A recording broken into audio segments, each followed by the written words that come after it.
Zonja Lala, si dhe Fletani dhe pastaj Zoti Bregu, si arriti ndoci të çfarë dështoi në mas të zgjuarjes së shoqërimit spitale, apo u dështua me qëllim? Se unë kam një titull provokativ kam, të jemi të drejtë, por dua të kam dyshime serioze në këtë pikë. Absolutisht, dhe unë kam dyshime serioze. Unë mendoj që arratisja është e mirë menduar, mendoj që ka bashkëpunëtor si brenda sistemit ashtu edhe jashtë, nuk mund të bëhet një arratisje e një personazhi të një kalibri të tillë, i akuzuar është në gjykim për një vrasje dhe një plagosje në kuadër të grupit strukturuar kriminal, në atë që njihet si procesi plumbiar, ka qenë konsideruar dhe është konsideruar si krahu i armatosur i organizatës kriminale të drejtuar nga Franza Hajdar Qopja dhe akuzohet për të paktën 4 vrasje dhe ndoshta do të ketë nga hetimet e mëtejshme mund të dalin edhe ngjarje të rënda kriminale. Unë mendoj që ka disa aspekte se si duhet parë çështja. Së pari, askush nuk na ka dhënë përgjigje se si që nga viti 2020, që nga maj viti 2020, Altin Doci është izoluar në një paraburgim sikurse është Durrësi, i cili në fakt nuk është paraburgimi i sigurisë së lartë, por është paraburgimi i sigurie thuajse të ulët. Pra është praktikisht një kavaleshencë, nëse mund ta them kështu. Pra nuk ka ende një hetim të thelluar nga ana e prokurorisë të nisur që nga viti 2020, pra për mënyrën se si u vlerësua risku apo rreziku që ai paraqet dhe u vendos në këtë paraburgim, së pari. Së dyti, nuk ka patur një vlerësim të vazhdueshëm lidhur me rrezikun që ai paraqiste apo profilin e një personi të bërë nga psikologu, psikiatri në bashkëpunim me zyrtarët e tjerë të burgut, nëse kishte ose jo prirje për arratisje, dhe kjo është pjesa e parë. Sa i përket ditës së arratisjes, aty mendoj ka disa momente që nuk është zbatuar si duhet protokolli. Së pari, kemi një moment që është shoqëruar në drejtim të Spitalit Rajonal të Durrësit, i shoqëruar pra 2 të paraburgosur me 6 punonjës të policisë së burgjeve. Në fakt, në protokoll thuhet që një paraburgosur duhet ketë maksimumi 2 deri në 3 zyrtar pra punonjës policie të burgut që ta shoqërojnë. Por në rastet kur i paraburgosuri ka akuzat të rënda si që janë vrasjet grupi kriminale tjera me radhë, do duhet ketë një numër më të shtuar, do duhet të lëviz DAPI që është forca elitare e burgjeve dhe do duhet të lajmërohet policia e shtetit. Pra kjo pjesë nuk është zbatuar. Është thjesht një vendimarrje drejtori që është shkarkuar, i ndrit Serlojt, apo është edhe më lart, këtë mbetet ta sqaroj hetimi. Tjetra, në momentin që shkojmë tek policia, si është e mundur që policia e Durrësit apo policia e shtetit, pavarësisht se në Spitalin Rajonal të Durrësit ka 2 sektor të përshtatur, pra ose më saktë 2 pavione, pavioni infektivi dhe pavioni okulistikës, që është i përshtatur enkas për të trajtuar të paraburgosurit apo të dënuarit. Dhe si është e mundur që në këtë spital i shndruar thuajse në një paraburgim, sepse aty kanë qëndruar më periudha të gjata personazhe të ndryshëm të botës krimit apo zyrtar të lartë, si është e mundur që nuk ka patur qoftë edhe një patrullë policie të vendosur apo të planizuar në dalje, në hyrje e tjerë në këtë spital. Tjetra, në momentin që Altin Doci arriti të arratise, pra nëse duam detajet, është një ngjarje krejtësisht e thjeshtë, ka shkuar, ka bërë ekzaminimet e para, ka pritur të bënte një ekzaminim për zemrën, ka kërkuar të shkojë në tualet dhe kur ka dalë ka goditur 2 punonjësit e policisë së burgjeve, ka ikur me vrap dhe makina me targat vjedhura e priste jashtë. Rrugën e ka patur të lirë, tani ka një problem tjetër. Si është e mundur? 1. Nuk pati një bllokim tërësor të rrugëve nga ana e policisë. 2. Nuk u ngrit një dron. 3. Nuk u nxorën qendë specializuar për të bërë ndjekjen e tij. 4. Nuk u ngrit një helikopter.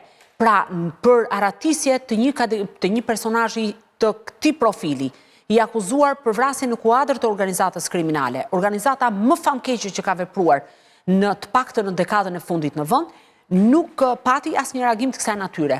Tjetra, nuk pati një lajmërim për qytetarë shqiptar.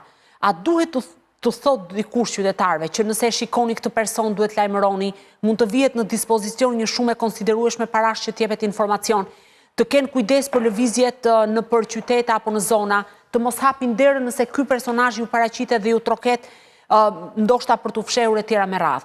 Pra, e gjitha ngaja tek zh-ja në këndvështrimin tim nuk ka funksionuar. Altin Doci u arrestuar në 2020 pas dëshmisë së Klevis Sallës, i cili pretendonte që ky personazh ishte i përfshirë në 2 ngjarje, në vrasjen e vëllezërve Besmir dhe Viktor Haxhia dhe më herët të 2 miqve të tyre, Angelo Avdia dhe Dorian Shkoza. Dëshmia e Klevis Sallës rrëzua pas pendesës së Nureddin Dumanit dhe duke qenë se Nureddin Dumani e implikoi në vrasjen e Andi Zylifit u krijua përplasja edhe më e fortë mes tyre brenda burgut, por ajo gjëja që mua më ka bërë përshtypje në fakt është që në momentin që janë zbërthyer komunikimet në Sky, ndër të tjera, antarët dhe krerët e organizatës të drejtuar nga Franza Hajdar Qopja, që dihet tashmë janë kundërshtar shumë të fortë me grupimin Ali Bej, një moment ata, pra kur ky arrestohet, shqetësohen sepse e konsideronin si njeriu që mbaronte punë, pra e quajnë me, i thon kokçami, pa patur, të më kuptoj drejt, nuk kam qëllim pra për të ofenduar zonën apo por ideja është që ata thoshin që kokçami është brenda dhe ne nuk arrim dot të gjejmë vrasës tjetër për të eliminuar kundërshtarët. Pra deri këtu ishte shqetësuar organizata me arrestimin e tij dhe përpjekjet për ta liruar kanë qenë shumë të hershme. Profesionin vrasës me pakese ka kështu. E mban mend kur arratis Admir Tafili, Fran Marashi dhe disa të dënuar të tjerë nga burgu i Drenovës, donte shtetit i kapte dhe i kapi për 8 orë, rrethoi gjithë Shqipërinë. Nuk la pikë kufitare të toksore, ajrore, nuk e di, domethënë donte me patjetër t'i arrestonte. Nëse donte shteti ta kapte, Altin Dosin sot do ta kishe të arrestuar. Dhe nuk do dëgjonin babain të thoshim se djali im është njeriu më, sigurisht për babain është, por ka 5 akuza për vrasje bisupe.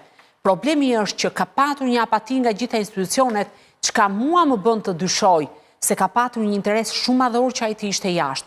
Dhe mendoj që njerëzit që kanë financuar, në fakt nuk e duan që ai të jetë i lirë, e duan për të kryer shërbime, për të eliminuar kundërshtar, për të vënë gjoba, për të kërcënuar. Aratisje të dëbushme, kush mund të më thotë mua veç kësaj deri tani? Po ai që iku ishte i jashtëzakonshëm në mënyrën e tij. Ky i Vlorës.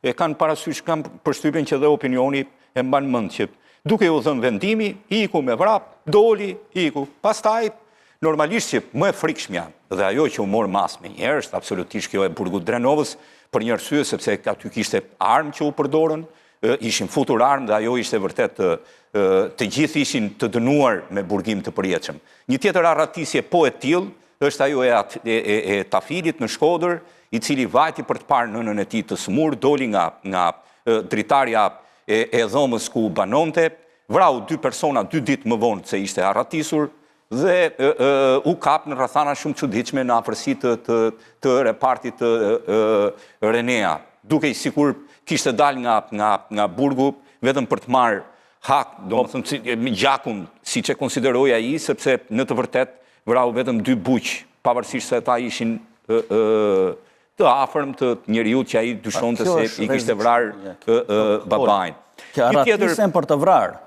Ajo që mbaj mend që është më e trishtja, është e vitit 2003 gjatë transportit të një burgosuri nga Korça për në Tiranë, në Librazh normalisht ishte rruga e vjetër, ndalojnë policët për t'i dhënë për të ngrënë mëngjes, ishin nisur herët, i japin dhe të burgosurit me dënim burgim të përjetshëm se po vinte drejt Tiranës, i japin dhe ati byrek për të ngrënë në mëngjes, i thot mi hiq prangat, i vrau të 2 policët, po pastaj gjatë një aksioni e ekzekutoi Renea. Unë kisha edhe një një moment interesant arratisja e Dritan Rexhepit nga paraburgimi i Durrësit, tentojnë atë kohë kishte një plan për të vrarë një ish prokuror të krimeve të rënda.